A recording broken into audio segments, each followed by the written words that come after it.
Welcome back. We begin our next episode of the virtual 68th Annual Florida Folk Festival with a truly historic visit with former folklorists with the Florida Folklife Program as they discuss the 40-year history of one of the nation's most prestigious folklife programs. Welcome to the 67th Annual Florida Folk Festival. I'm Amanda Griffiths. I'm the state folklorist with the Florida Folklife Program, the current state folklorist. We've got a lot of former state folklorists with us here. This year, the Florida Folklife Program celebrates its 40th anniversary. Since its establishment in July 1979, Florida Folklife has funded nearly 200 apprenticeships, awarded 134 Folk Heritage Awards, produced albums, films, and radio programs, created educational resources, and documented countless tradition bearers throughout our fine state. At this time, please give a warm round of applause for Miss Mary McKenzie, Dr. Peggy Bolger, Dr. Tina Bugavalis, and Bob Stone.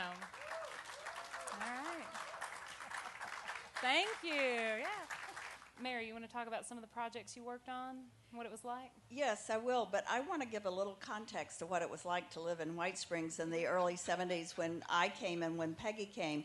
The population of White Springs was 800, and it's still 800 today. We're the middle of a Bible Belt, so it was a very conservative community, and therefore people were looking with suspicion on newcomers into town. But fortunately, I was taken under the wing of some of the people in the community and was introduced around. So I had an introduction to the community as the artist in residence. So when Peggy came, I could share that introduction with her, and I'll be always grateful for the early fieldwork experience that you gave me back in the day. And we had quite adventures traveling out and about in the state of Florida.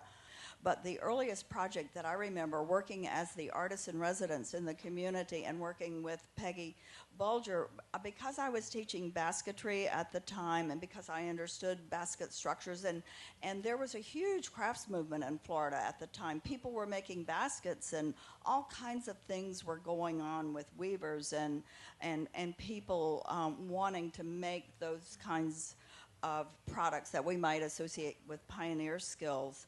And I knew basket makers, and because of Peggy's work, I was being introduced to the folk artists that were traditional basket makers. So we came up with this exhibit called Florida Basketry, Continuity, and Change. And it was really exciting for me. It was a traveling exhibit. It traveled all over Florida. I got to go and give presentations, and that was thrilling for me. And I met basket makers all over the state, and it was an amazing project, and I was kind of sorry to see that end. I did dig up an old brochure from back in the day and was amazed, like, oh my gosh, it just seems like a little history book now. But that was one of my big first projects. But I assisted on all kinds of research, working with the Seminole Indians. The early technology that we used back in the day, do y'all remember slide tape programs? Well, the Florida Folklife Program did a whole series of slide tape programs that were then sent out to schools, and I did some research with the Seminole Indians on basketry traditions, of course, and some of the tourist art that was being done, and assisted Peggy with other projects that were happening because I had my own duties here as the artist in residence, but I was also asked by the park to help with the crafts area for the festival, and I became an advocate for the crafts people and was really able to bring in traditional crafts to be present here in the crafts area, and I think that was a big first start. Oh gosh. Well, since I worked for 13 years, and you guys probably worked more, I mean, there were so many things, you hardly know where to start. Of course, we worked on the usual things, the apprenticeship program and the Folk Heritage Awards, and these are very important programs that are still going on today, which I think really brings a lot of people into the program, and you get to see what's going on around the state during the transition from White Springs to Tallahassee, the field work component had been lost for a few years. And I felt very strongly that if you don't have constant field work, you lose touch with what's going on in your state and your program dies.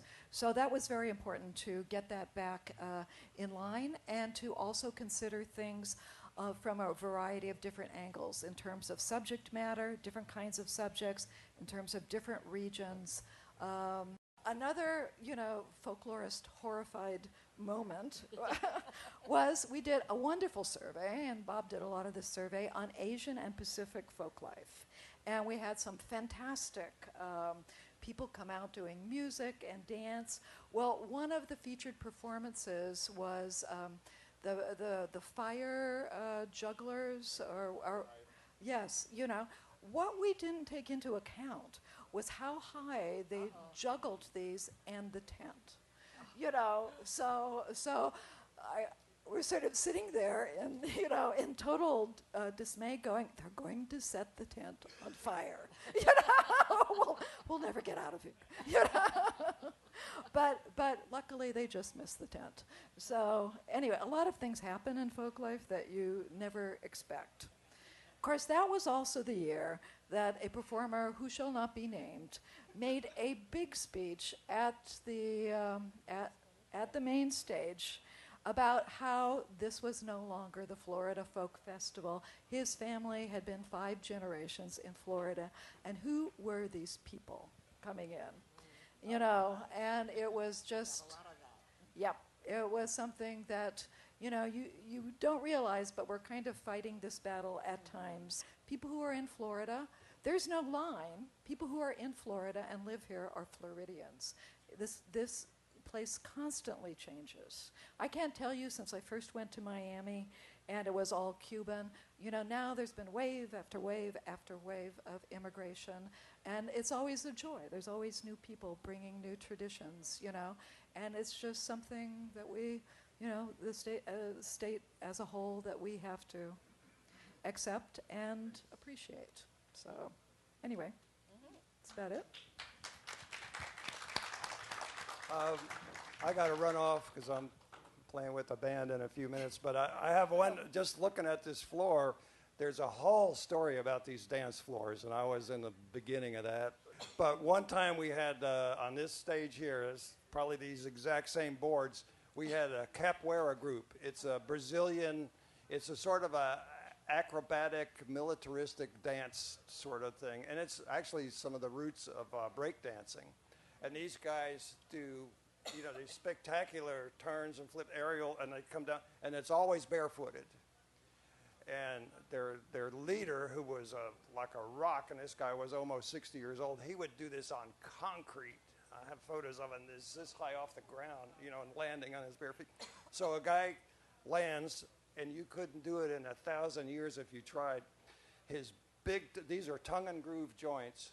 His big toe got lodged, pinched, seriously pinched between these two boards, and he couldn't get it out.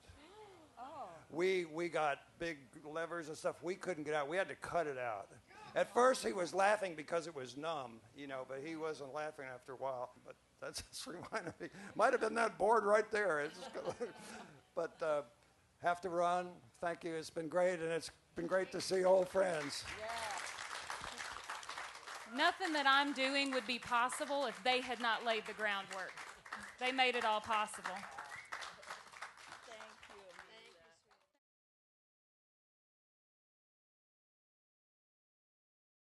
We're going to make a trip to one of the lacos in Haiti. We're going to salute the Igbo, where my mother came from. Igbo from West Africa. Igbo gamundo, gamundo, Igbo gamundo, la famille Igbo s'évalue. Igbo gamundo, gamundo, Igbo gamundo, la famille Igbo gamundo.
tends the bar while he shucks the oysters and steams the crab. And there's a spindly little 4-year-old drawing pictures in the booth there in the back. And they ain't getting rich by any means, but the rent's paid for now. That old rusty Jeep don't run no more, but they can always catch a ride into town.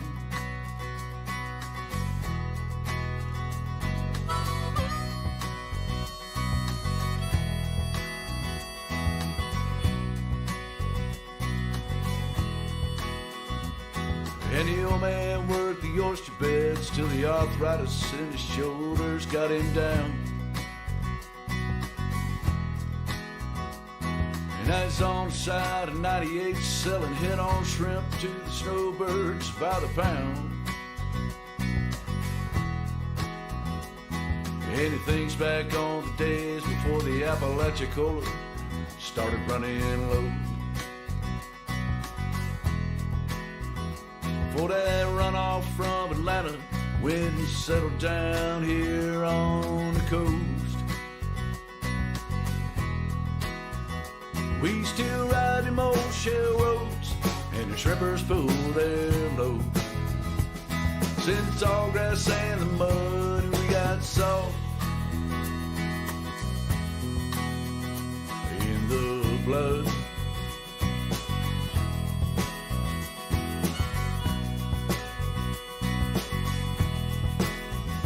He sings Buffett and Skinner and Mustang Sally about 15 times a night. And the locals come to hit Jolette Blanc and Jambalaya, and I walk the line. Well, at least he ain't committing scary karaoke to get his music fixed.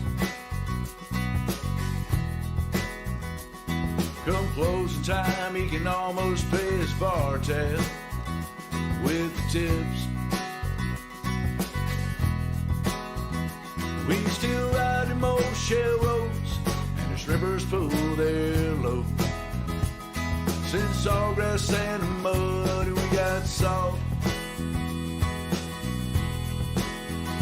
in the blood.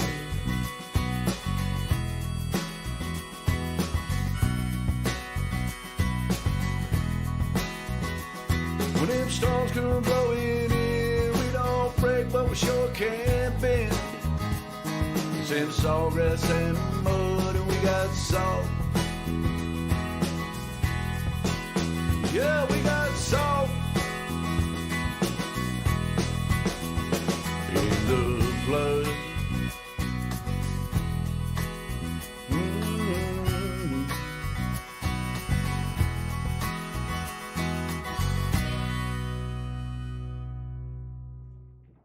My brother and I were good kids most of the time.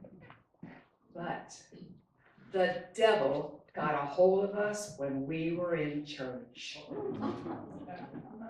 We didn't mind going to church. On Sunday mornings, my mother, 6-year-old brother, and I piled into our blue and white Chevy station wagon to go to the 11 a.m. service at First United Methodist.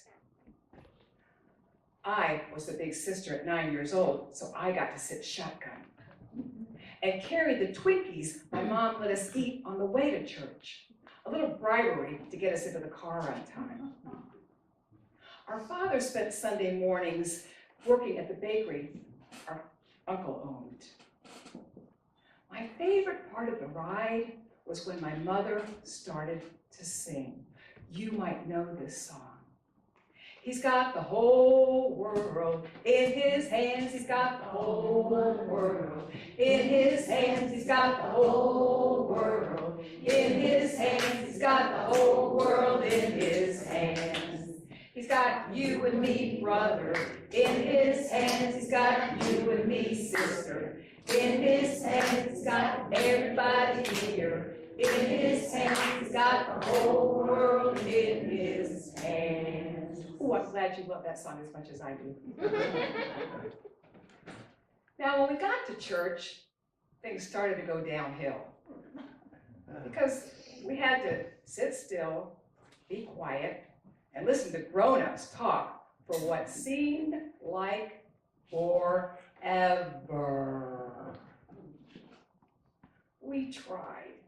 We really tried to behave, especially since our mom liked to sit up front and threatened us with bodily harm if we embarrassed her. But sooner or later, it got to us, and we had to do something so we didn't die of boredom. Now, we had a little factor built in where sometimes we didn't have to do anything on purpose because my little brother was a great source of entertainment just by being himself. Like the time people started laughing in the middle of Reverend Brian's sermon because my brother put his arm up in the air with his index finger pointed to the sky, displaying a freshly picked enormous booger for everyone to admire.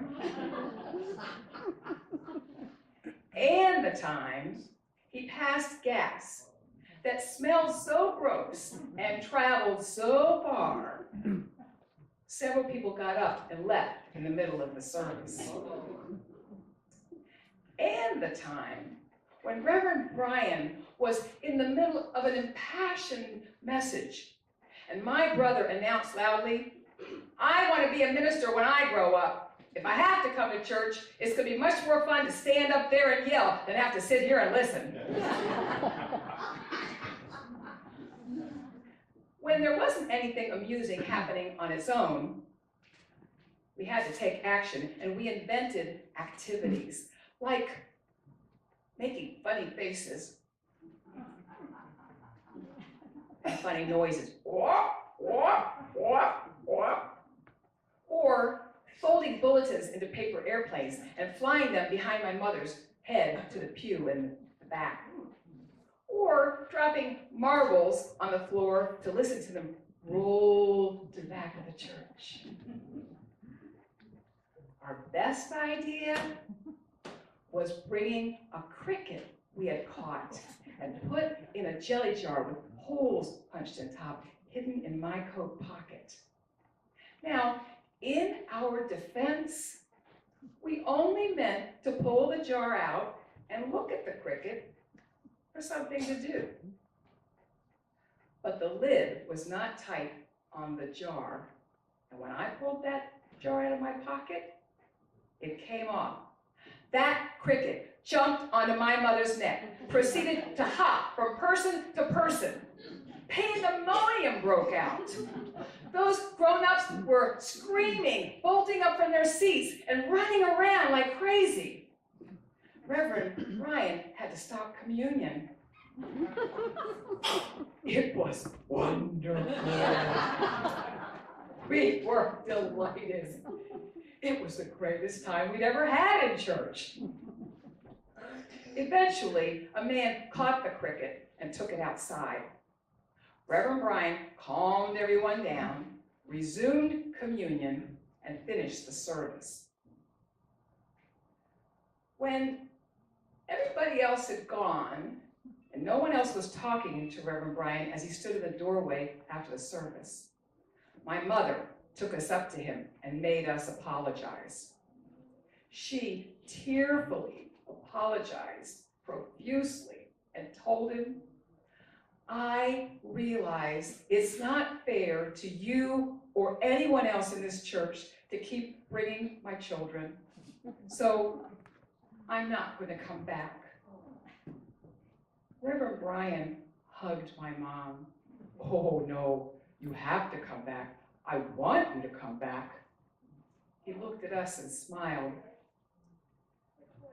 They really need to hear what we're teaching in church. He looked at her, and with those children, you really need the strength of the Lord. Bear and Robert are Cindy Bear and Frank Robert. an award-winning singer-songwriter duo from Jacksonville. Together, their acoustic sound has been described as a deep well of folk, blues, and Americana with a high-energy je ne sais quoi. Their catchy melodies, toe-tapping rhythms, and soulful lyrics will touch your heart in many different ways and will always leave you wanting more. 2, 3.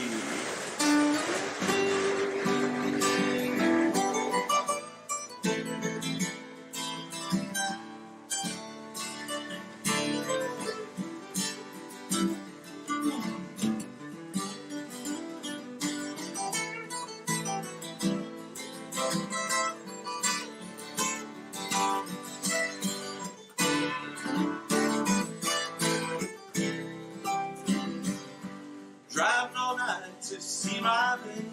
I hope I ain't too late when I come knocking on your door. Being with you, girl, that's the thing that I need. Nothing less and nothing more. Sure hope she's still up waiting for me so late in the night.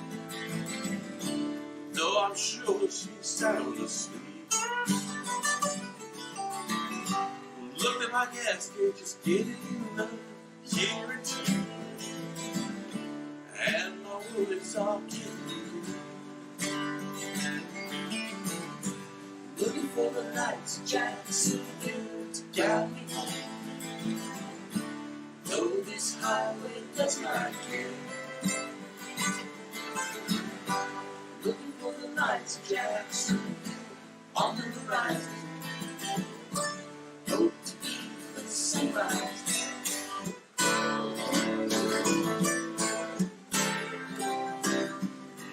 How can you love a man like me when I'm not home?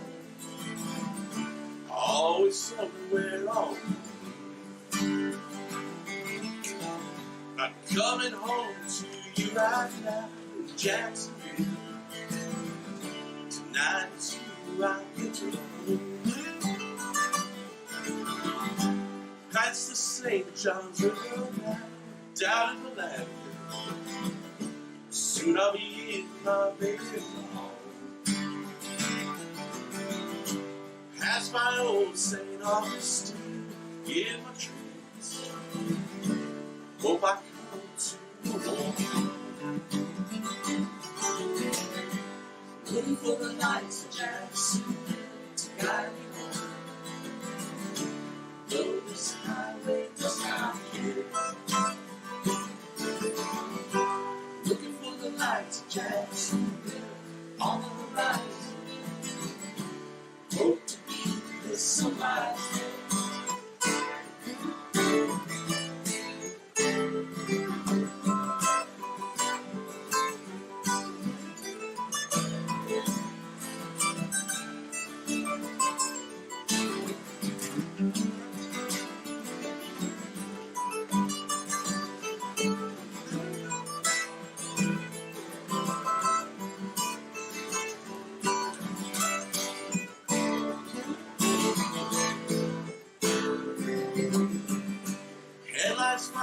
Shining out on your door. I'm home to you at last. Be with you, girl, that's the thing that I need. Move to the future from the past. Looking for the lights of Jackson to guide me home. Though this highway does not care. Looking for the lights of Jacksonville on the horizon. Hope to be the sunrise. Hope to be the sunrise.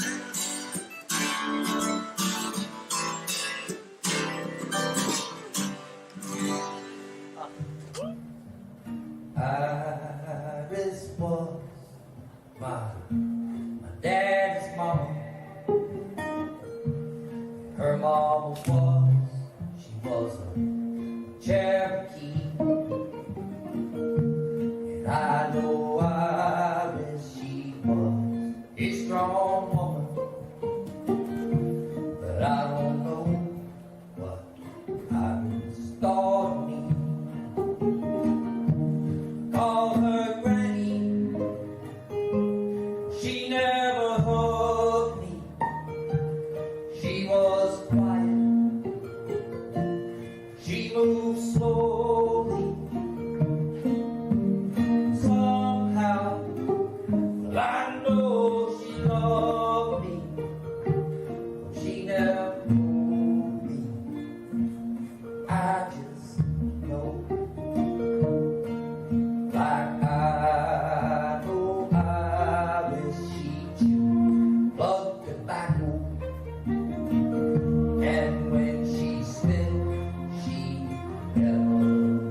She never hugged me.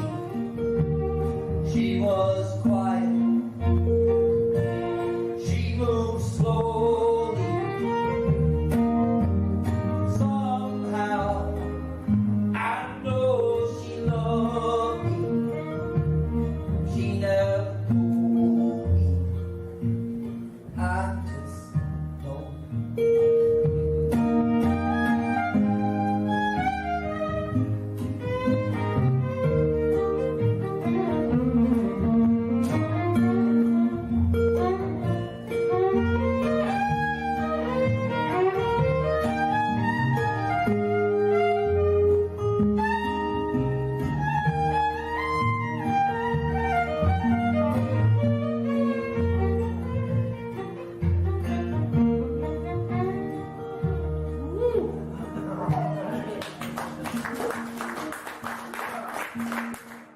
Well, I know Iris took care of all the children, and I know her husband, he was wrong and mean.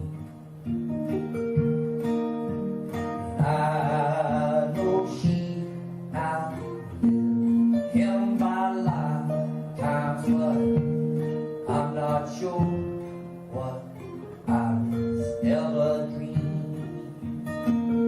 I called her Granny. She never held me. She was quiet. She moved slowly. Somehow I know she loved me. She never told me. I just know. Somehow I know she loved me. She never told me. I just know.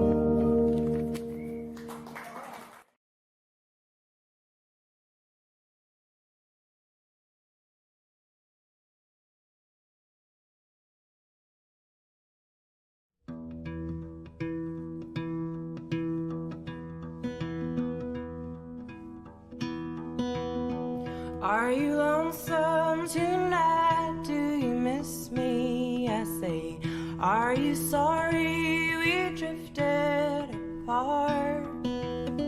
Do your memories cling to that bright summer day where I kissed you and called you sweetheart?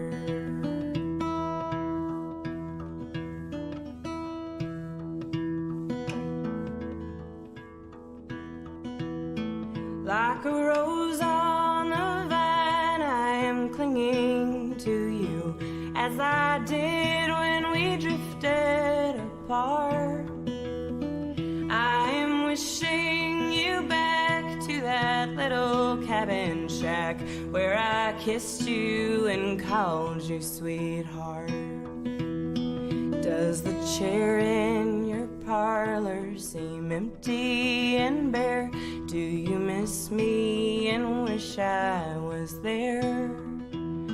Is your heart filled with pain? Shall I come back again? Tell me, darling, are you lonesome tonight?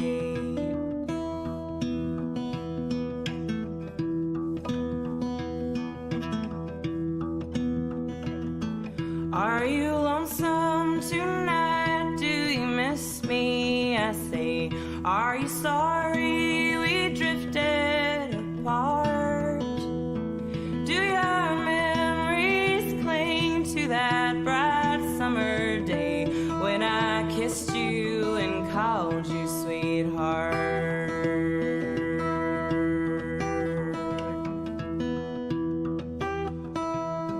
I have counted the days and I've counted the nights.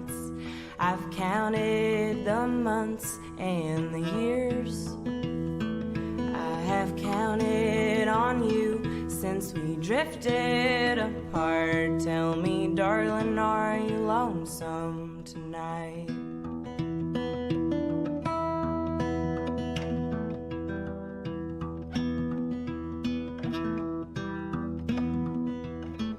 Are you lonesome tonight? Do you miss me? I say, are you sorry we drifted apart? Do your memories cling to that bright summer day when I kissed you and called you sweetheart?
For many years, I've had the privilege of working with members of the Seminole Tribe of Florida to coordinate presentations at the festival's Seminole Family Camp.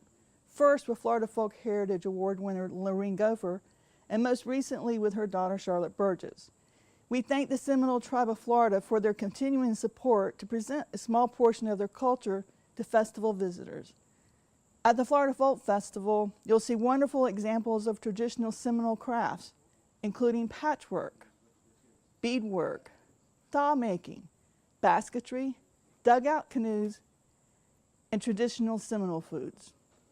Let's learn a little more about Florida Folk Heritage Award winner Lorene Gopher. We teach them their alphabets. We have 19 of them. Once you learn those, I believe you can do anything. I mean, I can tell you a word and you can write it. That's what I always tell them. Lorene Gopher was a lifelong advocate for Seminole language and culture, which she learned growing up near Lake Okeechobee. Her passion for Seminole traditions inspired her to develop educational programs dedicated to language training, culture, art, and foodways. A meal including swamp cabbage, stew beef over rice. Her preservation work is exemplified by the Florida Creek Dictionary, which she compiled before her death in August of 2014. Lorene Gopher's dedication of safeguarding Seminole language and culture has had an impact that will last for generations. To do this kind of work, you got to be committed. And if you're not, you might as well forget it, because you have to work hard at it and know what you're going for.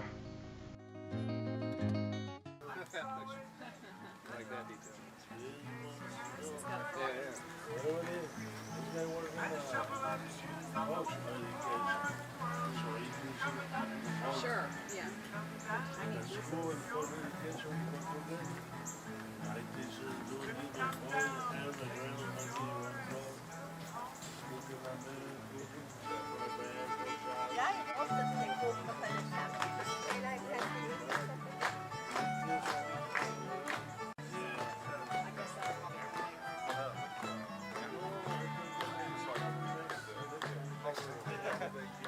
They haven't been here all weekend? Yeah. Because usually they are. Because she's been collecting the dolls and the jewelry since she's been coming for like 30 years.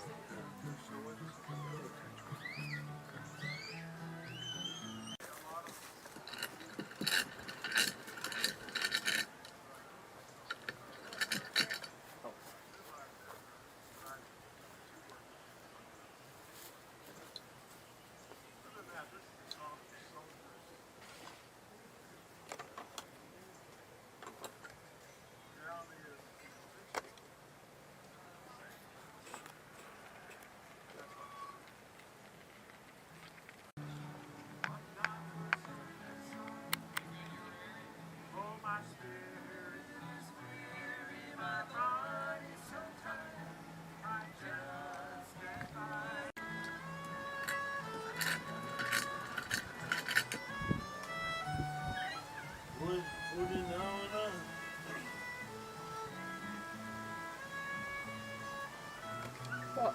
Rice. Yeah. Weather.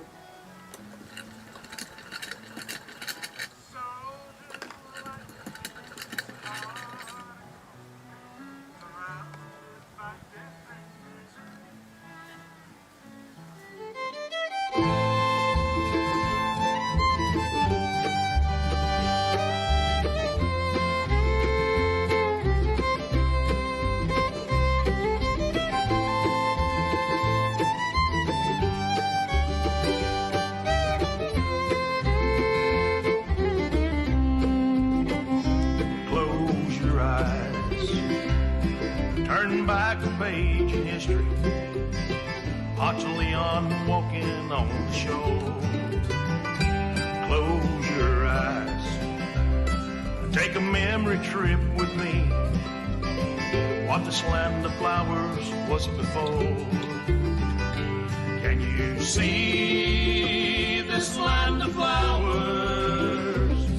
Her beauty so serene. Close your eyes.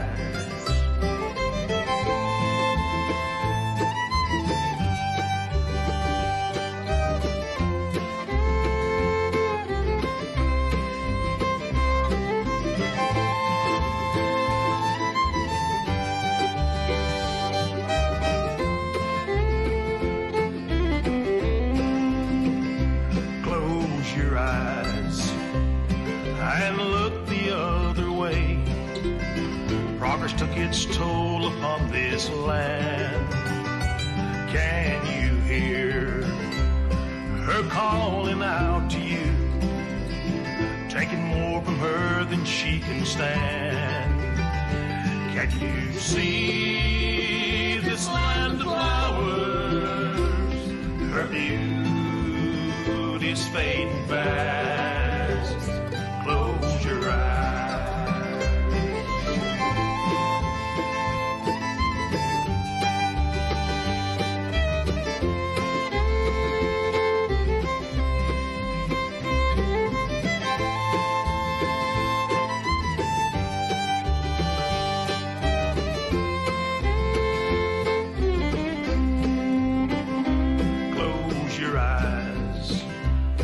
Say a prayer to our Maker.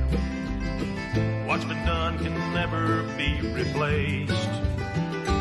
Close your eyes. Shed a tear for my homeland. See if we can salvage what remains. Can we save this land of flowers? Disappearing every day. Close your eyes.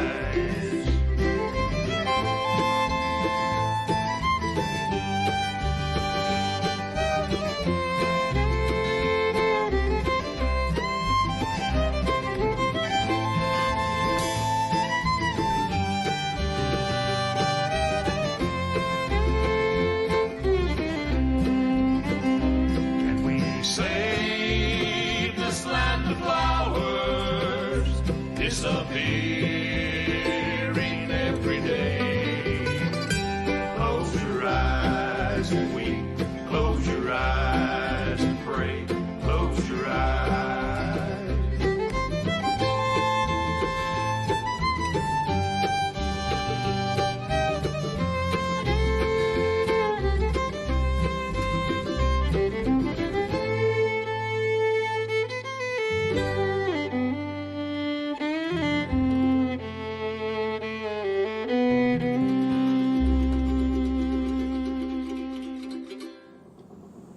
Eric Hepner, tell him tall, is 10 foot tall and bulletproof. He's a tall drink of water who walks tall, rides tall, and tells his stories tall. But his tales aren't fiction, they are woven from scientific fact. Have I got a story for you? It's all true, of course, every word of it. I call it the piano incident. I received an email from a friend wanting me to drive his pop-up camper from Newman's Lake in Gainesville up here to the festival at White Springs. He knew I had a trailer hitch and enough horsepower to handle the load. What follows is my reply to his request. Hey Dale, let me tell you about my trailer hauling experiences. One time a friend called and asked me if I could haul a piano, an upright player piano. I told him I didn't have a trailer. Tommy said his wife's dad had an old second-hand U-Haul we could use. I proceeded over to Max Krebs' house to pick up the trailer. As I pulled in, I saw Max raking a pile of dead oak leaves out of the old U-Haul. At one time, it had been a bright orange with big black U on the side and a white, sturdy steel pipe railing around the top of the open trailer. Now, it was a faded orange. You could just make out the shadow of the black U. The top railing was bent and sagging, but still had remnants of white paint. When I went over to the trailer, Max was kicking the tires to see if the air he had put in earlier was staying in. A little dry rot, but I think they'll hold for one more trip. Then he asked me if I had the right size ball. Right size ball? Do they come in different sizes? I guess. I don't know. I can't find a size number on it, and I just found it on the side of the road one day when I was out riding my bike. I bought a nut at the discount auto parts store and screwed it into my bumper hitch. You know, the one that came with the van. Never used the hitch for anything except, we used a sort of a trailer made out of an old boat trailer to haul some logs once, a mile or so to the house. Back roads, only 15 miles an hour. Oh, yeah, there was the time I was working for the Game and Fish Commission as a volunteer. I had some canoes hauling on the trailer and they blew off on the interstate. Payne's Prairie. Boy, that was a traffic stopper. Okay, back to the piano. So we got the trailer hooked up, safety chains fastened, kind of rusty but fastened, lights sort of working. I gave the hitch a pull and it didn't come off. Must have been the right size ball. Off I went to meet Tommy and load the piano. He had it outside the place he bought it, up on their loading ramp, waiting for me. Now, if you're not a frequent trailer driver, backing up can be challenging. Yeah. After only 4 tries, I backed the trailer up to the ramp and was ready to load. Hey, but first, Tom wanted to hear a tune. He'd loaded the roll of player music while I was doing the backing up. He cranked it up. The paper started scrolling past. The keys started playing something that sounded like it came from a chase scene from an old Western silent movie. Even I could tell that piano was way out of tune. So we leaned our shoulders into the side of that piano and got it in the trailer. Those things are heavy. Being so heavy, we decided the piano wouldn't blow out, so why tie it down? We're not going very far anyway, and it fit with only a foot or two of extra room at the back of the trailer. So off we went. You know, when you have a big upright player piano and a little open-topped U-Haul, and you glance in your rearview mirror, it's like you're being followed way too close by someone driving a piano. I'd just gotten up to speed as I passed one of those signs, the ones that say, "Speeding fines doubled if workers present." I started looking for the workers and the road construction. I looked in the rearview mirror. There was that tailgating piano again. I was beginning to get used to the idea of being followed by a piano. That's when I crossed over an unfilled section of road. They had just put in a new water pipe and not paved the shallow ditch yet. Clunk! After the bump, I glanced in the rear view. That tailgating piano had dropped back some. That was a nice gesture in a construction zone. Uh-oh, wait a minute. If it was dropping back, that means it wasn't hooked up. It wasn't keeping up with me. Must have unhitched at the bump. I started applying the brakes, hoping to let the trailer catch up with me. I must have over-braked. As the trailer passed me on my left, I could see that the piano had shifted towards the back of the trailer and was keeping the hitch up in the air. It was pointing to blue sky. The lady in the oncoming car saw it too, in her lane. She swerved off the road as the trailer crashed and bounced off the side of her car, coming back into my lane. Now I was following the piano in the old U-Haul.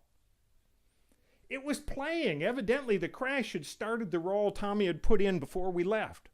I'm not sure what to do, so I followed the old second-hand U-Haul rolling down the road with an upright player piano, playing chase music from an old movie, and me following in a big Dodge van, passing the lady with the crashed inside of her car as she pulled off the road. The U-Haul kept going for almost the whole roll of music. It finally came to rest as it ripped out a telephone junction box and several hundred phone lines. The U-Haul stopped. The bashed car stopped. The Dodge van stopped. Phone service to several hundred people stopped. The piano playing the last notes in slow speed stopped. The paperwork was just about to begin. That's as true as it gets. Thank you, Ada. And I'm Tell'em Tall. That is the question. Many quotes spark controversy, being there's no circumstantial evidence. Well, even the word circumstantial itself, he's accredited for inventing it. Built edifices brick by brick from words that became sentences. Then stories of love and intrigue led to death of kings by menaces. Macbeth. Many sonnets said inspired by the way humans behave there. So hooray, cheer, Florida Folk Life program. Let us make some noise for Shakespeare. All right? How many know something about Shakespeare they didn't know before? This is why we need more hip-hop education in schools, y'all. You know what I'm saying? So make some noise for that. Write your congressman and tell them you need to inspire these hip. Everybody would go nuts because a 5-year-old did it, but I had to advance it a little, you know. So this all came from my upbringing and me being inspired from my father, and this is why I do these apprenticeship programs. My son Jabari over there, he's been my apprentice since he was born, so you know he's doing the same thing that we're doing. So Amari, you ready to do something for these people, man? Make some noise for Amari, y'all. Yeah, wake up in the morning, I go to school. I was really being smart not to be cool. My mama got a phone call because I was acting the fool. The boy said something, I turned around and I'm like, dude. Oh, my temper just rise, just like the birds in the sky. I don't know what happened, but I just want to hurt the guy. I was talking it out from his left to right. One day I was thinking that he would die. Oh, no. I'm a soul survivor, so I have no reason to cry. I don't believe in devils, so I have no reason to fear. And all I know is to be tough. I don't know how to feel. But yeah, they tough, but I never believe what I hear. To be me, you gon' need a full lift and a prayer. Better watch what you say, cause blood boy can heal. It's going down cause it's a New Year's. Hashtag the words. Blood boy is here.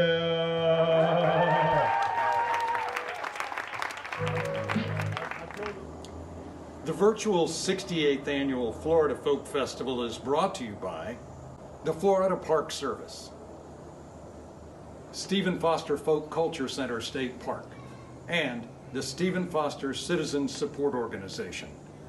Take a short break and join us again.